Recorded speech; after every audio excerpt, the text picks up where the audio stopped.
Talmor, Shishin Magachi. Talmor is my home. My family have worked the land for generations. My gran says the island does not belong to us, but we belong to the island. And we must be ready, for a great evil is coming, and death follows with it. Listen and subscribe to the latest season of Undertow, The Harrowing, a Storyglass production presented by Realm, available wherever you get your podcasts. Hello, I'm Alison Larkin, writer, comedian, narrator, and host of the Jane Austen podcast. Join me as we embark on a journey through Austen's timeless stories, starting with Pride and Prejudice. The Jane Austen podcast with Alison Larkin is available wherever you listen to podcasts. And we proceed. Tommy wants me to do a scene with him, and they're going to film it on these red cameras, apparently, or whatever. I'm going to do this scene with him. And I was like, cool, what are we going to do? He's like, oh, Mike, we're going to do it in the street. And what an impression. Oh my God, I love it. And this scene is like, it's like a highly dramatic shouting match.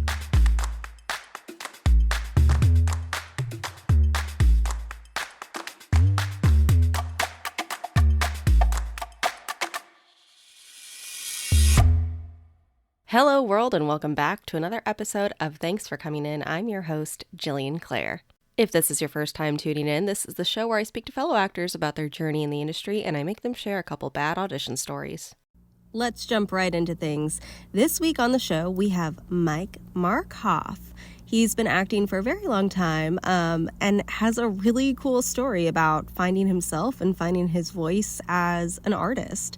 It was a pleasure to talk to him. He's in the brand new movie Hitman, which is out on Netflix now. Go check it out. And yeah, we had a great time. So here's my conversation with Mike. And welcome to the show, Mike. Thanks, Jillian. So happy to be here. Very excited to have you on the show today. We have a lot to talk about and a lot to go over because you're a very busy man. But the first thing that I always love to ask my guests is a very pivotal question, which is, what made you want to be an actor? You know, I guess I guess it all kind of started with, you know, when you're a kid, you know, your parents are always kind of like thrusting you into different activities. And, you know, there was like sports, and my dad kind of put me in baseball as a kid, and I was just really, really bad. And my mom, who's an artist, was, you know, had me do like painting, and I'm really just super terrible at painting. And and then scholastically, you know, I maybe had a few focus issues as a kid, so it didn't really feel too like didn't seem like that was going to be like a huge direction. And then they throw me on stage, and all of a sudden everything. Hi, Luke. This is Luke. Hi, buddy. Hi, kitty cat. He's a Leo, so he likes attention. I feel ya. Me too. And so, everything just started really making sense. I felt really comfortable. It felt like that was the first thing that I ever wasn't a slow learner with. And I started doing musicals as a kid around like 8 years old. And then once junior high and high school came around, I came from a pretty competitive kind of fine arts program. I was just sort of thrust into the world of theater really intensely, especially in Chicago, because my teacher was a playwright for Steppenwolf, which is this extraordinary theater in Chicago. And we would do all these, he would have us involved in all these programs where we'd go into the city, we'd be playwriting, we'd be workshopping with other Steppenwolf ensemble members. And then in my high school, you know, we just put on these, what I thought to be, especially retrospectively, I mean, really, really fantastic plays. And it was right when the Laramie Project came out, and we did that. And so I got a chance to really kind of like flex my muscles with it pretty fast. And Chicago, of course, is a town where, you know, you can get an agent, you know, you can get started young there if you want to. You know, there's obviously commercials, industrials, obviously extraordinary theater You have the Chicago Shakespeare Theater, which I got involved in. And then movies. Movies come there. And and so I did my first movie when I was 16. I found it, I don't know, I was so in love with theater and acting that I just sort of, we're going back to like 2001, 2002 here. I was just learning how to use Google, and and I just started Googling movie auditions, and these random websites come up, but I find this one that's really nearby. It's for a horror film called, I guess at that time it was called Unaware, which later got turned into the Rockville Slayer when it got picked up by some kind of version of Universal, and I ended up booking it. In fact, I brought my best friend at the time, still an incredible friend.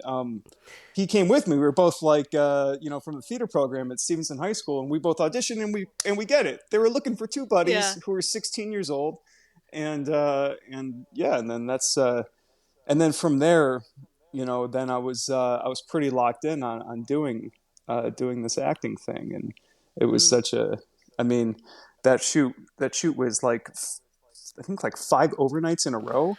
Ow. Which I thought was so cool at the time, Right. and now when I get call sheets, I'm like, oh shit, oh no, and but at that time I was like 16, I had all the energy in the world. I was ready to be an actor. When you're 16, I had a movie when I was like 19 where it was mostly overnights, and I was like, this is great, and now I think I would cry. Yeah, now I'm specifically targeting shoots that happen in the Caribbean, right? Daytime shoots, and nice, comfy. But those sometimes those come along. Those are nice. But of course, anybody who gets into this knows that our upbringing and our theater training or acting classes, you realize that when it's boots on the ground, you're very, very far from an optimal acting environment, so to speak. Of course, it's and you learn that very quickly, and you learn that this job, in order to do it, is extraordinary physical work, extraordinary. And I tell people, I mean, it's incredibly blue collar. And whenever I have a chance to go to one of these like festivals or awards things or fancy things, I always just, in the back of my mind, I'm like, yeah, people think this is what's often. This is not often. You are not often celebrated for your work. You're at it for 12 hours in the rain with very, very little sleep, worried that you're not going to have your faculties about you to give the best performance possible. And so that's something I think that we learn to adapt to pretty quickly. Yeah. You mentioned that the job is physical, and I know that you've done stunts, and I want to talk to you about the stunt work, but I think, a lot of people don't realize that, like, the emotions that you experience really do affect your physical being. Like, it does when you're acting, especially in a high stakes scene, whether, it be a fight or you're sobbing over something happening, like the physicality that it takes to do that over and over and over and over again is absolutely exhausting. Absolutely. Yeah. I mean, this is one of those things too, because I wonder about, when we think about like energy conservation when it comes to some of these things, because there's been times where I've kind of sort of blown out my energy, and I felt like that somehow affected me creatively. And I think about kind of method actors, and I think about method acting, and I was trained in a myriad of different ways, and have experimented with a lot of these things. But something about the actors that love to stay in character the entire time. Anytime I've tried to do that, because maybe there's benefits to it, but I find my energy bandwidth like I run out, like as if some of my, like, I would, my sort of my coach and my guru is always impressing this idea to think the thoughts of your character. And I'll have these moments in between takes, or even between setup changes, or flipping the world around, and I'll sit there and I'll try to stay in character, and I'll have my best thoughts during those moments when the camera's not running. I'll have these incredible moments from myself. I'm like, oh shit, Mike, you're wasting it. Yeah. And so I really had to learn to conserve my energy on sets and prepare in such a way where you have a tree with low hanging fruit that you can reach from whenever you need it. And that I think is in the preparation. I guess I sort of went off course there, but when I think of like energy conservation, I'm also really thinking about like trying to make sure that I have the bandwidth to give 30 takes of the same emotional circumstance every time. Yeah, no, I definitely did not go off the wagon. That was like exactly, how I've always approached things as well. It's that balance of like staying in it, but also knowing that you need to conserve.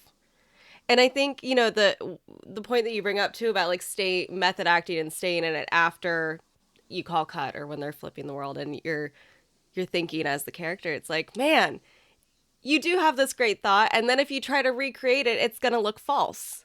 And so you can't do that.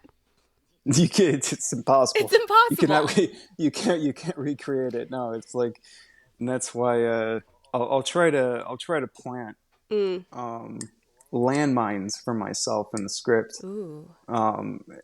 Things that kind of usually you can do that with anytime in the script that there's like a reference to the past. I kind of like creating like a vivid memory, and then I'll create like multiple ones too and see which one kind of lands at me at the moment. All this whole thing, this art form is so intangible that you could prepare until the cows come home and it still won't work on the day. So true. So true. So I'm like, my preparation process, while I would love to sound cultured on this podcast with you here, is usually just throwing a shitload of spaghetti at the wall and seeing what sticks. Yeah.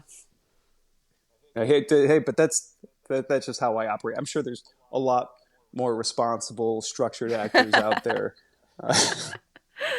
Who needs structure? We don't need that. I'd love to know, like, you grew up in Chicago, you started acting, you did the thing out there.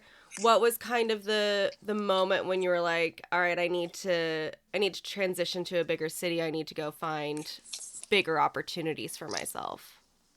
Yeah. I went ahead and I went to out of high school. I bopped over right to the BFA program at University of Illinois.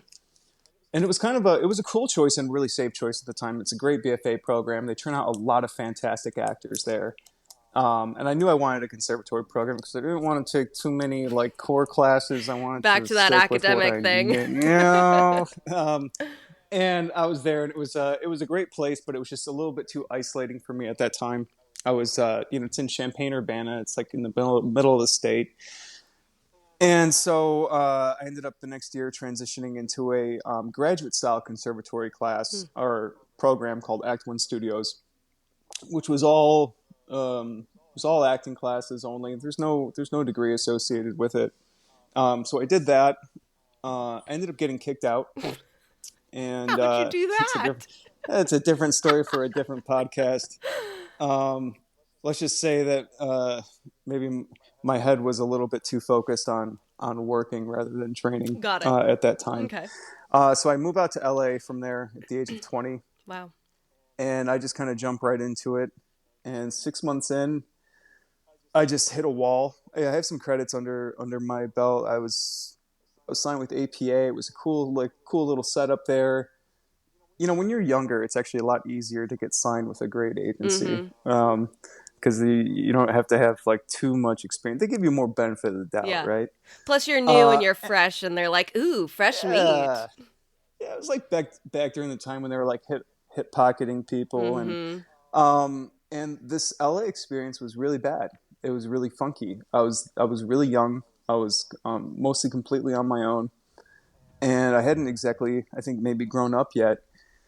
And about 8 months in, I just decided, I woke up one day and kind of realized that ever since I was 15 and booked that movie, I skipped out on the high school experience. I skipped out on the college experience. I ended up just feeling like strangely really vulnerable. And for the first time, unsure about whether I wanted to be an actor. And I had this extraordinary desire inside of me to see what else I was made of, to see other things. For some reason, I saw like my life in front of me, and I saw like, I guess I didn't like what I saw.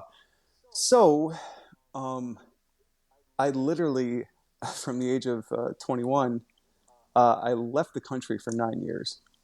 I Wow. just dipped out. And all my friends and family, people are like super confused. It looked like maybe I was on this trajectory, and maybe I thought I was too. But I made a big choice, big splashy choice, and found myself washing myself up in random parts of the world for many years to come. And in doing that, I I found this extraordinary part of me to sort of relate it to like me talking about growing up and not being good at things. All of a sudden, I felt like I can do anything. In fact, this is going to sound strange for the podcast, but leaving acting at that time was like leaving a prison. And I got this tremendous excitement and joy from this idea that I can go anywhere and I can go be and try and do anything, because I had somehow let myself unlock from this pressure of being an actor and impressing people back home or something like that. And I wanted to discover cooking. I wanted to discover wine. I wanted to discover writing. I wanted to discover teaching. And I ended up doing all those things in one way or another. And and basically and of course I didn't have very much money, so it's like I was I had this whole plan, and I'm probably like definitely not enough money to do it, but it was sort of this kind of journey of really discovering that I could fake it till I make it in almost anything. The first thing was wine. That was the easiest thing to bullshit. So I would just I would throw a few feelers out there into these countries. It started off in Israel because I had a free birthright trip. Oh my If you're gosh. Jewish, you get a free trip to Israel. So I started there. That seemed like an easy way to kind of, and then I more or less kind of went from there. And I would get these consulting gigs, and then I sort of found myself transitioning into this food and beverage hospitality consultant and basically travel hacker, where you utilize all your resources other than the money in your pocket to travel. So I wrote a book about New Zealand after I was there and marketed myself as a traveling consultant. This is a way to get free flights, free hotels. The food and beverage gets me free restaurants, and created these websites in order to sort of, this all kind of started off like bullshit, something like a con artist. And then it all became super genuine, and I became very, very incredible with wine. And yeah, it took me all around Southeast Asia, Europe, New Zealand. And then 30 comes around. What I would do while I was living in Southeast Asia, I would go back to New York and try to book like a commercial gig. I wasn't really an actor, just because like one commercial gig can get me like a year in Thailand. So I signed with his agent there, and I would kind of go back and forth and try to book a little something, and I would. But she kind of started becoming bigger and started getting me these bigger auditions. And all of a sudden, I'm reading for like a TV show when I'm not an actor anymore. And all of a sudden, after like 10 years of these crazy, I found myself in like 2 revolutions. I was all these kinds of crazy experiences all kind of coming down at once. And finally, when I was back in front of the camera, I like fucking had something to say. Yeah. And all of a sudden, everything was completely different. And it was like, maybe I should try this back on. And from that moment on, from 30, I guess I'm 37 now, in that time, like I've just found this very, very unexpected track record of booking and working. And of course, retrospectively, I wouldn't have it any other way, even though it was, of course, really tough to leave LA. It was a really strange existence, incredibly isolating to be living in other countries on my own.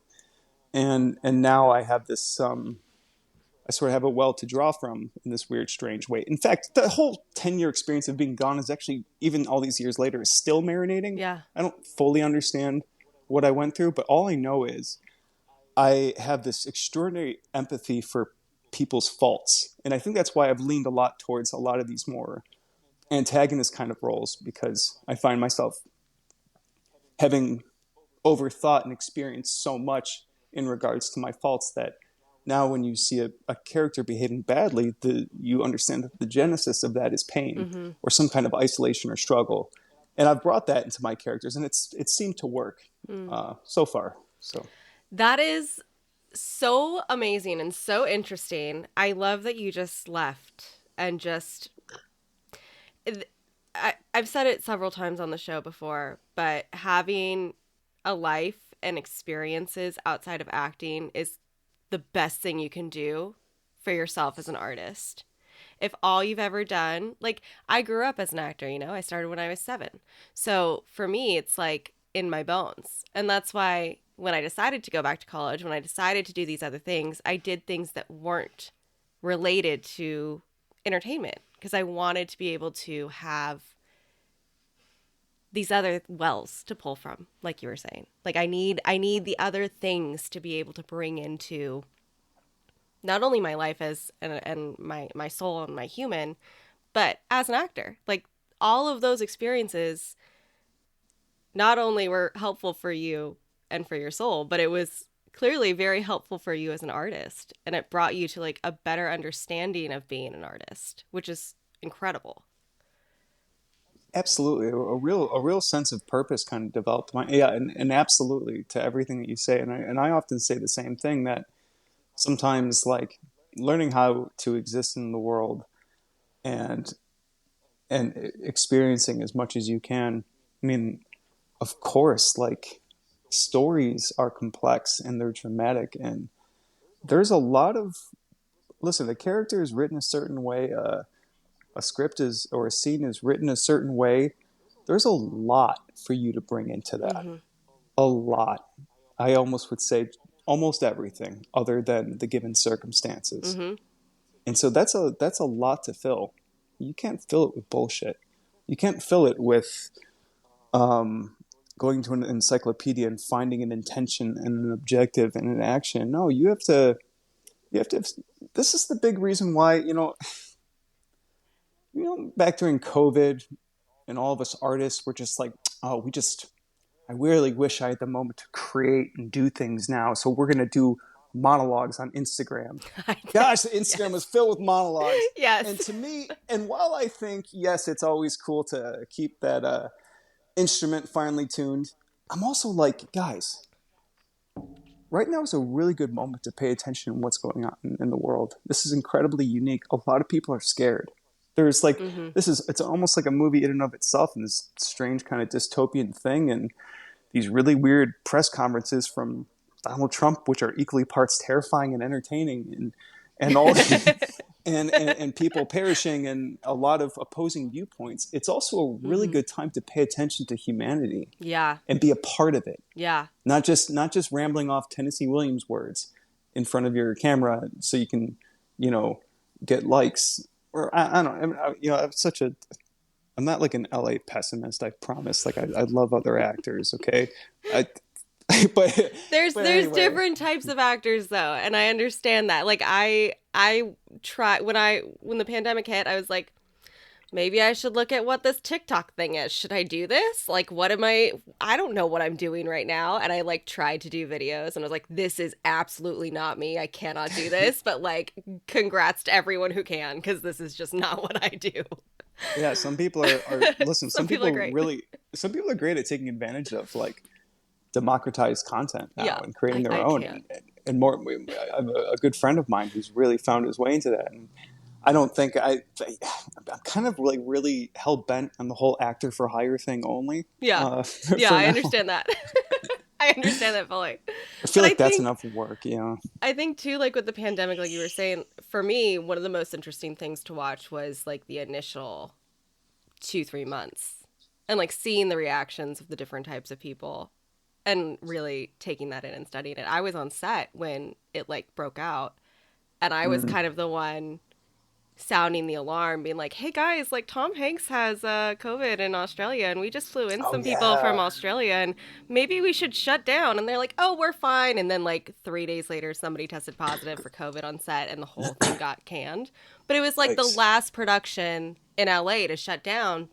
And I was flipping tables like, hey guys, maybe we should listen to the news or something. And we were doing overnights too, so people were exhausted, and they weren't like paying attention to the world. And then we all just like got, shut down, and we're all sitting in our houses, and I was paying attention, and I don't know, it was an interesting thing to watch people like shift their perspectives for the good or the bad.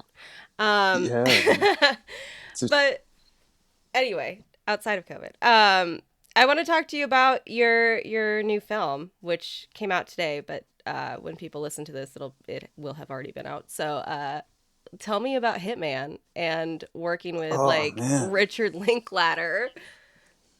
so awesome. Oh, I mean, it goes without saying.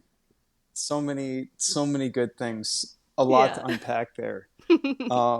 One, I mean, okay. Yeah, obviously it's an extraordinary experience and to be able to work with one of the great American directors like him. Yeah. So uniquely an individual, so much a person who's never played by Hollywood's rules, and everyone loves to fucking say that, but we all end up, how much can you swear on this thing? You can do whatever you want. You kind of end up, most of us end up kind of sucking the proverbial cock of Hollywood one way or another. Yeah. This guy stays out in Austin, just makes killer movies his own way. He doesn't care about plot. He just kind of starts doing things he finds interesting. Such an incredible person to sort of hold the magnifying glass to. But yeah, okay, so I auditioned for this movie. It's called Hitman, going back a couple years ago. And this whole experience was super interesting. I auditioned for it. I had this really cool thing happen during the audition process where I felt very free to make some like really funny and interesting choices. It wasn't strictly a comedy. It wasn't strictly a drama or whatever, but I just kind of chose something that I saw in the text and kind of went with it. They liked it. They called me in for a callback. I figured the callback was just, Zoom with the casting director because it was the first callback. And I was actually on set in Iowa at the time, and I was just like, okay, yeah, I know the scene or whatever. Wasn't feeling it. And I turned on the Zoom, and of course, it's Richard Linklater and Glen Powell right there. And I was like, all right. Holy shit. Cool. And of course, at that time, I actually wasn't too aware of Glen. Obviously his trajectory has been really hard, really fast. At that time, of course, he had been in Top Gun, and I knew it was his movie and everything. So this audition scene, and the full scene, it's like it's something like 11 pages long. It's pretty big, just a back and forth dialogue. So I do it with Glenn, and I kind of felt compelled to improvise, so I kind of did, and it was just, and it hit pretty hard. And Glenn he finishes the scene, and Glenn has this whole movie or whatever he's doing reads with people with. So obviously I'm off book and he's not. So we got the scene. He's like, oh. Hey, he's like, Rick, let's do this again. He's like, Glenn's like building me up. He's like, dude, you fucking smoked it. You're a stud. He's like making me feel all kinds of good about myself, which I need. I'm sorry, I did. Don't we all? Sometimes I really, really need. So I'm like kind of feeling jacked up. She's like, Glenn's like, all right, now that I know you're doing all this shit, all right, no, let's do this again. He kind of takes the script, kind of throws it away, and we're improvising or whatever, and it just goes great. It kind of goes, you know how callbacks generally suck, and you kind of feel like you sucked at them, like you just blew it, because we usually do. I don't know. Maybe that's just me. I get a call a couple days later that I booked it, and I was like, yeah, that's awesome. And they send me the script. And I look at the script, and it's like all of our improv like made it into the script, and so oh my gosh, I mean, a pretty like a few really good moments of it did, and I was kind of like, oh, I guess I contributed to this Oscar-nominated writer's script here, okay. Anyway, and so we shoot it. It's amazing. I read the script. It's it's cool or whatever. I didn't know this movie would hit as hard as it did right now, like 97% on Rotten Tomatoes, Sundance. The standing ovations at Venice, of course, which all happened during the strike, so I couldn't be there to enjoy any of it. That's cool. Yeah. I'll just, I'll just sit here in my apartment in LA and cry. Yeah, pretty much. And then of course I got the chance to see it at the premiere, and I'm just like, this movie is so awesome. Shooting this movie with Rick and Glenn was just incredible, and he gets all the coverage the way he wants it or whatever. And like I said, every time we do a take of this scene, because it's so long, it's like 17 minutes, right? So you're just like in it and you're living in it. And, but once he's gotten all the coverage, he for your close up, he lets you do whatever you want.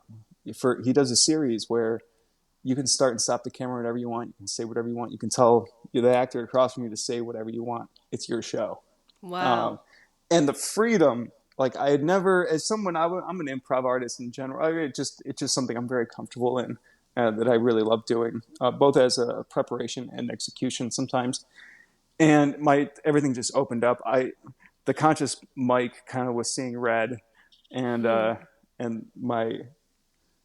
actor Mike, who gets in the zone, was just fully had taken over.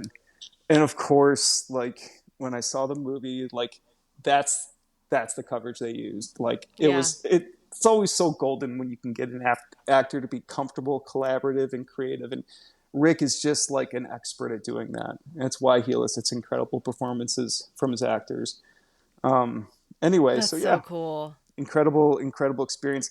And yeah, look, you book a big project, and it's always cool. It's always probably going to help you. You can't control whether it's going to be like a great movie or whether it's going to be well received. So it's super lucky that, they were able to, I think they sold it for the record high at TIFF this year. And of course it was Netflix who had the most money, because they probably just have the most money. And Netflix is cool. Netflix is cool because it gets the most eyes on any project, which is always good. And so I think too, like the story behind the script and the making of the film, and how like Glenn and Richard have been trying to make it for so long, I think that's, helped with the visibility of it, because people are like, wait, what is this thing that they've been trying to do for this many years? Why aren't we letting people do what they want to do? I don't understand.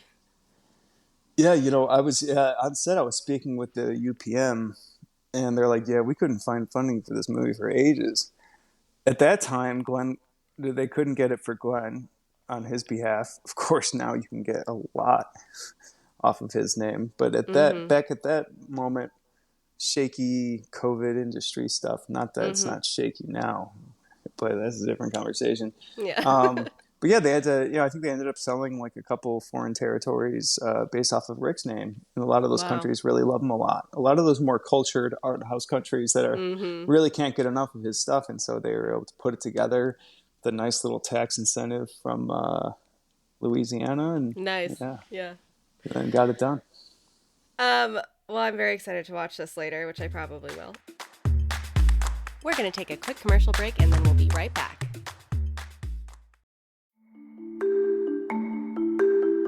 As a podcast network, our focus is bringing you shows you love to listen to. But we also sell merch related to those shows.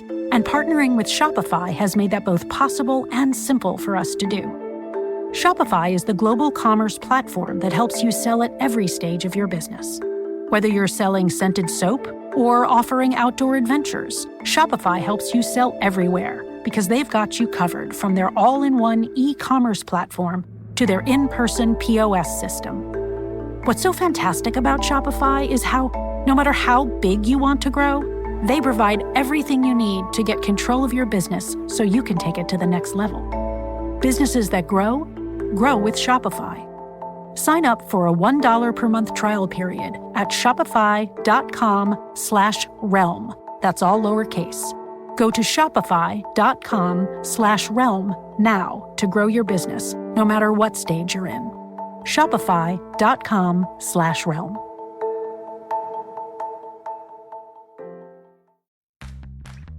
You can shop from anywhere, doing pretty much anything. You might shop while working, eating, or even listening to this podcast. And however you shop, we all know and love the thrill of the hunt. But do you also know how to get the thrill of the best deals? Because Rakuten shoppers do. With Rakuten, they get the deals they love with the most savings and cash back. And you can get it too. Start getting cash back at your favorite stores like Sephora, Nike, and even Expedia if you're looking to get some travel in. And getting cash back doesn't mean you have to miss out on sales, because those can just be stacked right on top. It's easy to use and based on a simple idea. Stores pay Rakuten for sending them shoppers, and Rakuten shares the money with you as cash back through PayPal or check. Download the free Rakuten app and never miss a deal.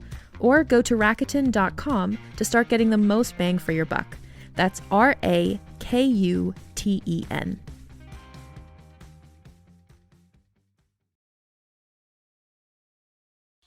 And back to the show. It's the part of the show where I like to ask my guests to share a audition story from your past. It can be something funny or horrible or the one that got away or whatever it is that you want to share. It's all 3 in 1. Oh, good. So I had just wrapped this like really like long shoot in like Indiana. It was actually a faith-based film. It's going back a couple of years. And I get this email notification on Actors Access. This was it was from a self-submit. And then I see that it wasn't an EcoCast or anything. It's just a message, like a cryptic one. So I had I guess 6 months prior, I had auditioned for this movie called Big Shark. Big Shark. Yeah, it's about a flood that happens in New Orleans, and the city gets terrorized by a very large shark, right? So I did it, and it was like paying okay. It was like during like early COVID. I think I auditioned for it because we're just trying to like do anything at that time, and I was still SAG eligible at that time too. So I was playing around with all kinds of non-union scenarios there, and I get this message on Actors Access, and they're like, "Hi, Tommy Wiseau wants to meet with you tomorrow in New Orleans." And if you recall, Tommy Wiseau, he's the actor, writer, director of The Room. Oh my and God. I was like, I'm sitting there. I've got like a flight the next morning back to LA. And I'm like reading this thing, and I'm like, all right, even if you do this and you book it, Mike, it most certainly negatively impact your career. This can't be a positive. And then you're like, but imagine, what if this ends up being a good story? Maybe this is a journey, Mike. Maybe Mike, this is a journey you need to take. Yeah. And I decided on the latter. And I quickly switched my flight to New Orleans. And I see the address that they want me to go to. And it's Nola Po' Boys on Bourbon Street. Just that sandwich shack. It's got some picnic tables outside there. And I was like, callback's going to be here, huh? Okay. So I go to New Orleans or whatever. I take an Uber to this address. And sure enough, perched on those picnic tables is it's Tommy and about 3 or 4 lackeys. 2 of them both with red cameras, like just honking things. And they're sitting there. This is on the street in Bourbon. So but it's a little bit down the way from like the craziness, but still crazy. And we proceed. Tommy wants me to do a scene with him, and they're going to film it on these red cameras apparently or whatever. I'm going to do this scene with him. And I was like, cool, what are we going to do? He's like, oh, Mike, we're going to do it in the street. And what an impression. Oh my God, I love it. And this scene is like it's like a highly dramatic shouting match. Like full. And so I'm there. I find myself. It's like late May or June in New Orleans. So it's like 109 degrees and humid. Sweating profusely in the middle of Bourbon Street with Tommy Wiseau, with us screaming at each other at the top of our lungs. I mean, laying into each other. All the while I'm doing this, like, I can't believe this shit's happening. In fact, I was thinking all kinds of things. Like, this guy smells like rotten onions. And he's like, okay, we finished the scene. He's like, okay, we're going to do it again. Take some time with it. I was like, okay, cool. And I'm like looking at the script or whatever off to the side, and all this. I just see Tommy like slowly inching closer to me, closer and closer. And what he does is when he talks to you, he gets right up in your face, but he never looks you in the eyes. So it's like always like unsettling. And the thing that I hate about him the most is he's so in love with this idea of like the craft of acting, but really doesn't know or do anything about it. So he'll just he would walk up to me in between the audition takes, come up to me real close and be like, hey, so Mike, what's your motivation? And I'm just like, and he was just, and the thing about this guy is you never know how we would do these scenes. And then he has me reading these other scenes where he's like, oh, Mike, you're going to play the waiter or whatever. I'm like, I'm just sitting there. I'm just like, fine. I'm starting to get like annoyed. And I would do things in the scene and I wouldn't know whether he was going to scream at me or exalt me. So like, in this one scene, because I had like worked in the industry or whatever, I play the waiter. I come over and I put a cocktail napkin under his drink before I put it down. He's like, "Wow, I like that. That was amazing." And then I did a scene. I pointed at him and he starts shouting at me. He's like, "Do not point at me. Do not point at." And I'm just like, I hate this guy. This is so. And I'm just like, and it was like this never ending audition. And I'm just like, you know what, guys, I think I'm just going to get out of here. I wouldn't be able to stand more than 4 seconds with this guy. He's absolutely 100% out of his mind. It's all kind of worn off, the novelty of like this guy. James Franco made a movie about him or whatever, and this is cool. And of course, it was the worst movie ever made, and this is going to be a cool story. But I'm like, now I'm just done.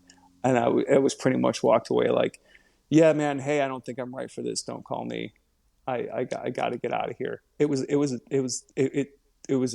a nightmare. And I hate this person, and I feel bad hating this person that I feel bad for also at the same time. Yeah. But I'm just like, no, I get it. This guy's completely insane.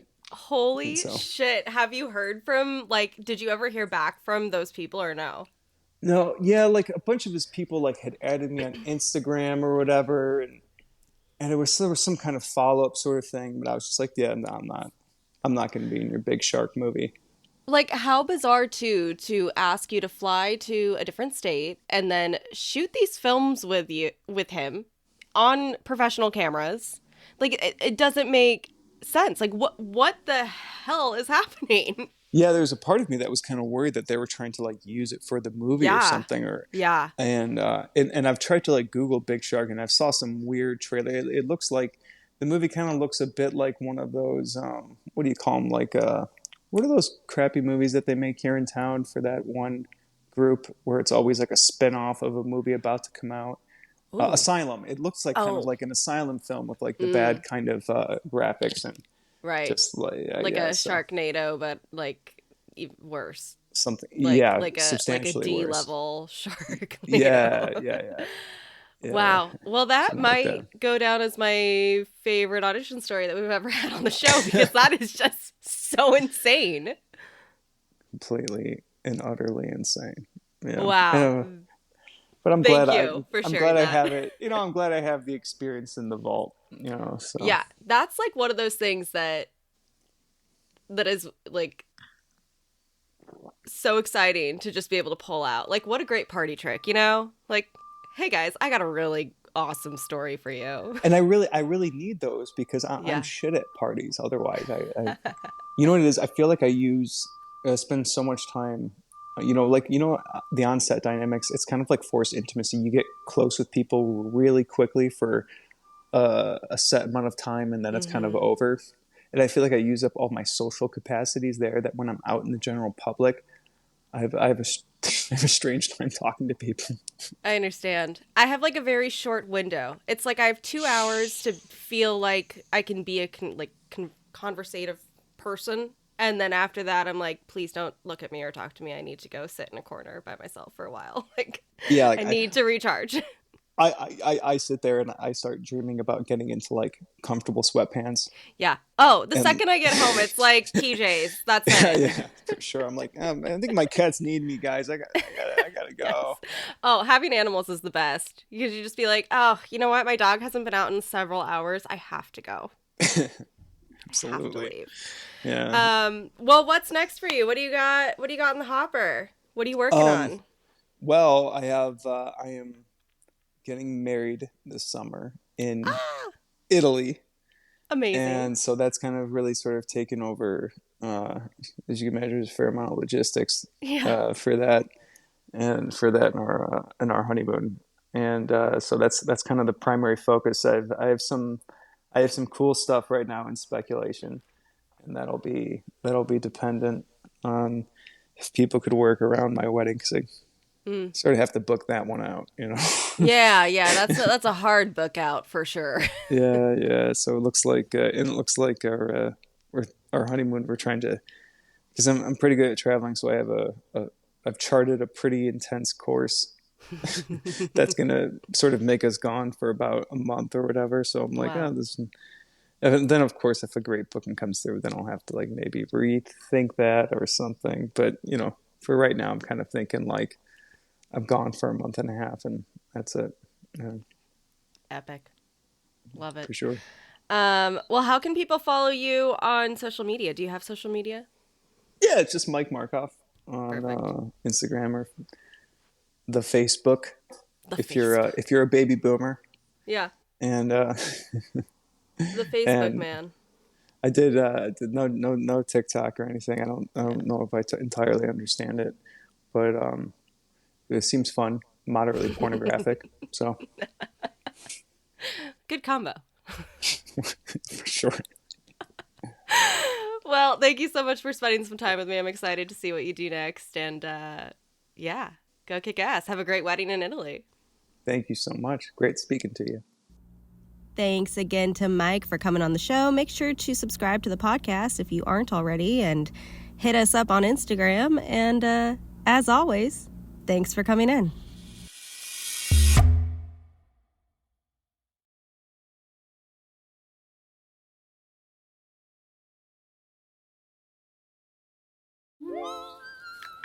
Hi, I'm Alexis Ohanian. You may know me as one of the co-founders of Reddit, but more recently, a large part of my identity is being a father to my 2 wonderful daughters.